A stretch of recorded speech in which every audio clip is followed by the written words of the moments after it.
Hey, what is up everyone? Here's how to search for nearby friends on Snapchat. Now, if you are going to go ahead and basically open your profile here, you should be able to see here your friends. So here I have my friends. There you go. So these are the only friends that I have as of the moment.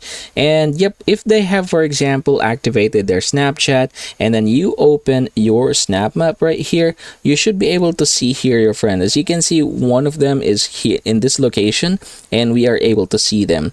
Now, if they have again turned on Snapchat and basically allowed themselves to be discovered anytime, then we will be able to see them. In my case, I'm here as of the moment.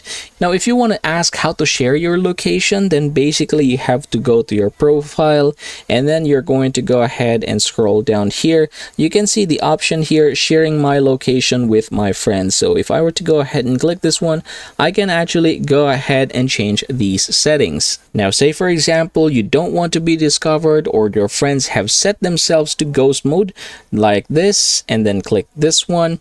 Basically, you will not be able to see them anymore. So yep, in our case right now, they're not able to see us anymore. And that, everybody, is how you are going to search for nearby friends on Snapchat.